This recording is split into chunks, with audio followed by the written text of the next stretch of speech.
नमस्कार, ESPN 9 news आप देख रहे हैं।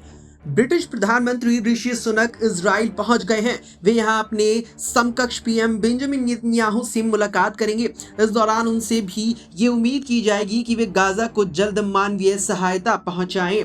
इसके अलावा सुनक की यात्रा अमेरिकी राष्ट्रपति जो बाइडेन की यात्रा के ठीक एक दिन बाद हो रही है, क्योंकि बाइडेन और ब्रिटिश पीएम सुनक जैसे वैश्विक नेता इस कोशिश में जुट गए हैं कि हमास के साथ इजराइल के संघर्ष की आग व्यापक न हो जाए, नहीं तो बड़ी जंग की शक्ल ले सकती है। पीएम सुनक यहां युद्ध के दौरान अब तक मारे गए नागरिकों के प्रति अपनी संवेदना व्यक्त करेंगे। यात्रा से पहले प्रधानमंत्री सुनक ने कहा कि हर नागरिक की मौत एक त्रासदी है।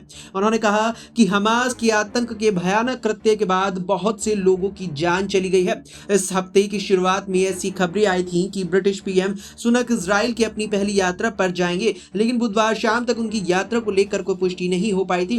इस बीच विदेश सचिव जेम्स क्लेवरली आने वाले दिनों में इजराइल और गाजा में शांतिपूर्ण समाधान के लिए समर्थन मांगने के लिए मिस्र, तुर्की और कतर के नेताओं से मिलेंगे।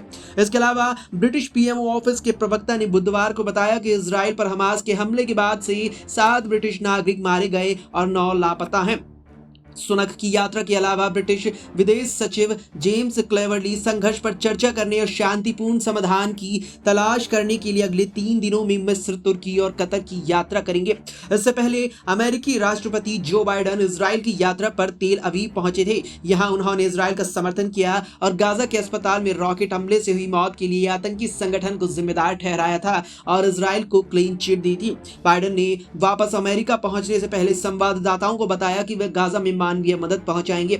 इसके लिए मिस्र के राष्ट्रपति से बात हुई। मिस्र बॉर्डर से 20 ट्रक सहायता सामग्री के पहुंचाए जाएंगे। अमेरिका के कहने पर इजराइल के पीएम नेतन्याहू ने गाजा में मानवीय सहायता के लिए हामी भर दी है।